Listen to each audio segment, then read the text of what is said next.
देखिए आप सभी की favourite Pokemon movies, Doraemon movies, Dragon Ball movies, Naruto movies, Batman movies, Superman movies, साथ ही Justice League movies, Ultimate Spiderman movies, उसके अलावा the Lion King movies, Tom and Jerry movies, Scooby Doo movies, Transformers movies और Indian animation industry में से छोटा भीम, कृष्णा बलराम और roll number 21 की movies explanation ultimate ban India YouTube channel पर, वो भी हिंदी में।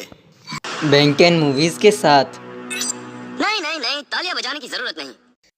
तो मूवी की शुरुआत में हम देखते हैं एक जिंदा पेड़ को जिससे हीट ब्लास्ट लड़ रहा होता है और उसके बाद हीट ब्लास्ट उस पेड़ को तबाह कर देता है, जिसके बाद वहाँ हेक्स आ जाता है और हमें पता चलता है कि हेक्स एक तरह की बांसुरी की मदद से उन सभी पेड़ों को ज़िंदा कर रहा था।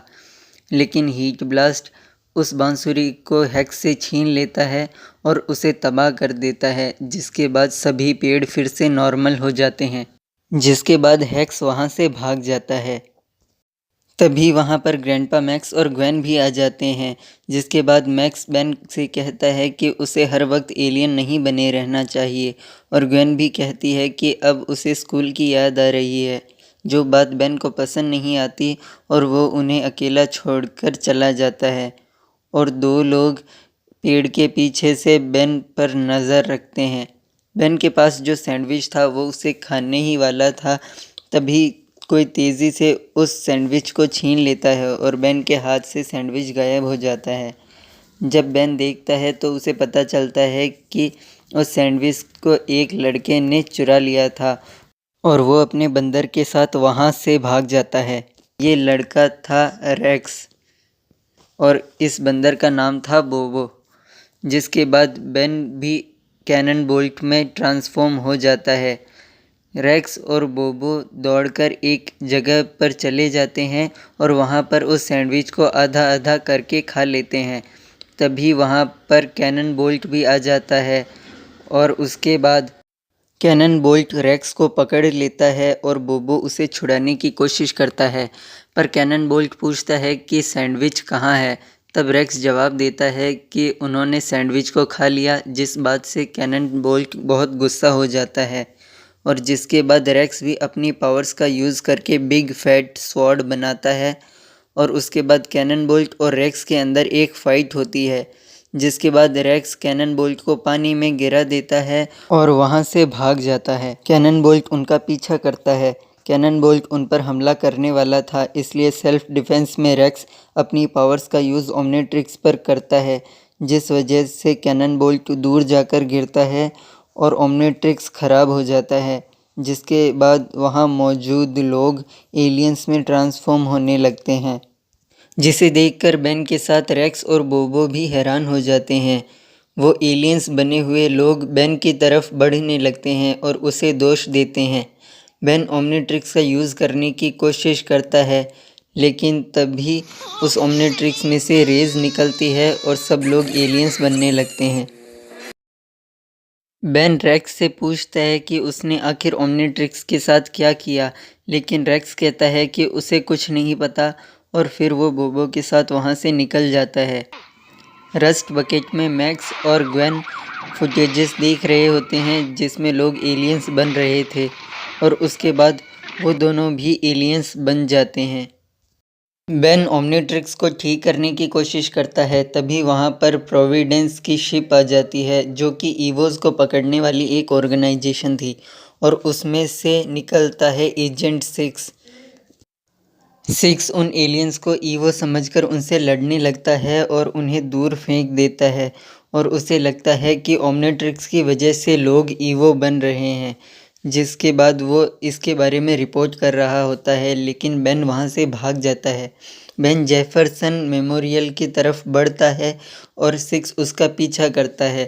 बेन पर एक पिलर गिरने वाला था, लेकिन बेन शॉकरॉक बनकर खुद को बचा लेता है और उसके बाद एजेंट 6 से फाइट करने लगता है, जिसे हेक्स ऊपर देख रहा था। इसके बाद जब सिक्स की शॉकरॉक से फाइट हो रही थी तो बीच फाइट में ही शॉकरॉक फिर से बेन में बदल जाता है। सिक्स बेन को अपने साथ ले जाने वाला था, लेकिन तभी वहाँ पर रेक्स आ जाता है। रेक्स सिक्स से फाइट करने लगता है और उसके बाद बेन भी डायमंड हेड बन जाता है और सिक्स से फाइट करने लगता है। और इतनी ही देर में प्रोविडेंस के और भी सोल्जर्स वहाँ पर आ जाते हैं और वो रेक्स को पकड़ लेते हैं, जिसके बाद वो बेन को भी पकड़ने वाले थे, लेकिन तभी वहाँ पर हेक्स आ जाता है और उन पर अटैक कर देता है। हेक्स अपनी मैजिक से उन सभी एलियंस को कंट्रोल करने लगता है और वो बेन पर भी हमला करने वाला था, लेकिन वो आकर उसे बचा लेता है और उसके बाद बेन और बोबो मिलकर रेक्स को छुड़ा लेते हैं। हेक्स उन पर अटैक करने की कोशिश करता है, पर बेन एक्सेलरेट में ट्रांसफॉर्म होकर रेक्स और बोबो को लेकर वहां से चला जाता है। तुम भाग सकते हो, पर हेक्स से बच नहीं सकते चूहों। बेन रेक्स और बोबो को रस्ट बकेट में ले जाता है और उन्हें पता चलता है कि दुनिया भर के लोग अब एलियंस में ट्रांसफॉर्म हो रहे थे।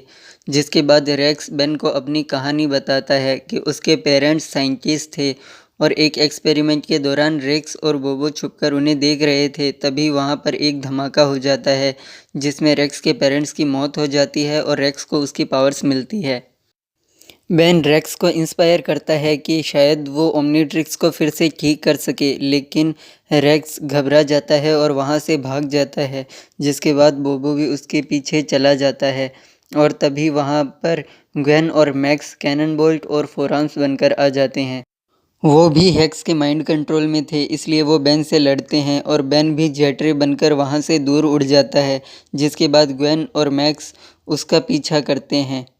जेट्रे और उन दोनों में एक लंबी फाइट होती है और उसके बाद बेन की ओमनीट्रिक्स की बैटरी भी ख़त्म हो जाती है, जिससे वो फिर से बेन में ट्रांसफॉर्म हो जाता। बेन को बचाने के लिए रेक्स वहां आ जाता है और बोबो भी ग्वेन फोराम्स से लड़ने लगता है।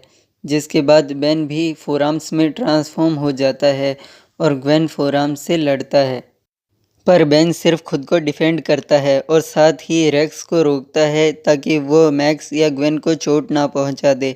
और उसके बाद बेन का भी टाइम आउट हो जाता है। इसके बाद रेक्स पर हेक्स की नज़र पड़ती है और वो अपने सभी एलियंस को रेक्स को लाने के लिए कह देता है। रेक्स उनसे अकेला लड़ रहा था, इसलिए बेन स्लैपबैग में ट्रांसफॉर्म हो जाता है और उसके बाद वो ग्वेन और मैक्स को रोकता है और साथ ही रेक्स को भी रोकता है। तभी वहाँ पर प्रोविडेंस की शिप आ जाती है और एजेंट 6 वहाँ से बाहर निकलता है अपने कुछ एजेंट्स के साथ। जिसके बाद वो अपनी शिप से एक मिसाइल लॉन्च करने वाले थे इस एलियन इन्फेक्शन को रोकने के लिए, लेकिन तभी वहाँ पर हेक्स आ जाता है अपने एलियंस के साथ और उन सभी को घेर लेता है। रेक्स और बेन वहाँ से भाग जाते हैं और एक म्यूज़ियम में छुप जाते हैं। साथ ही एजेंट 6 वहाँ पर आ जाता है। वो चारों ये डिसाइड करते हैं कि अगर बेन इस एलियन इन्फेक्शन को रोक दे तो वो मिसाइल को रोक देगा। तभी वहाँ पर हेक्स आ जाता है और एक एलिफेंट के स्टैचू को ज़िंदा कर देता है। जिसके बाद रेक्स उस एलिफेंट से लड़ता है, जबकि हेक्स एजेंट 6 से लड़ता है। बेन भी ह्यूमंगोसॉर में ट्रांसफॉर्म होकर उस एलिफेंट से लड़ता है। रेक्स अपने पंख बस्टर्स का यूज़ करके हेक्स को नीचे गिराने की कोशिश करता है, पर हेक्स रेक्स को पकड़ लेता है। जिसके बाद रेक्स अपने हाथों को स्नैक हैंड्स में ट्रांसफॉर्म करता है और उसके बाद हेक्स को एक पंच मारता है, जिससे वो म्यूज़ियम के बाहर जाकर गिरता है और एजेंट 6 हेक्स के पीछे चला जाता है। जिसके बाद ह्यूमंगोसॉर भी अपनी पूंछ से उस एलिफेंट पर वार करता है और एलिफेंट बहुत दूर जाकर गिरता है। वो एलियंस म्यूज़ियम के अंदर पहुंच जाते हैं। जिसके बाद एजेंट 6 के साथ बेन, रेक्स और बोबो भी बाहर आ जाते हैं और उस पूरी एलियन की आर्मी से लड़ने लगते हैं। जिसके बाद वो एलियंस प्रोविडेंस की शिप्स को भी ख़राब कर देते हैं, जिस वजह से एक मिसाइल लॉन्च हो जाती है। एजेंट 6 और हेक्स की फाइट में रेक्स हेक्स को एक किक मारता है और दूर फेंक देता है। जिसके बाद 6 और हेक्स फिर से उस फाइट को कंटिन्यू करते हैं। हेक्स उन एलियंस को कमांड देने की कोशिश करता है, लेकिन रेक्स ओमनीट्रिक्स को फिर से ठीक कर देता है, जिस वजह से लोग फिर से इंसान बनने लगते हैं। बेन ग्वेन और मैक्स से गले मिलता है, जिसके बाद एजेंट 6 प्रोविडेंस के एजेंट्स को ऑर्डर देता है कि वो लॉन्च को रोक दें, लेकिन वो उसे बताते हैं कि मिसाइल ऑलरेडी लॉन्च हो चुकी है। बेन रैथ बनकर हैक्स से लड़ता है और रैक्स अपने पंख बस्टर से उस मिसाइल को डिस्ट्रॉय कर देता है, जिसके बाद वो बेन की हेल्प करने के लिए जाता है। मैं आ रहा हूँ मेरे दोस्त। वो दोनों मिलकर हैक्स को डिफीट कर देते हैं, जिसके बाद प्रोविडेंस हैक्स को अरेस्ट कर लेती है। एजेंट 6 रैक्स से कहता है कि अब वो वहाँ से जा सकता है, जिसके बाद बेन और रैक्स एक दूसरे को देखकर स्माइल करते हैं, जिसके बाद रैक्स वहाँ से चला जाता है।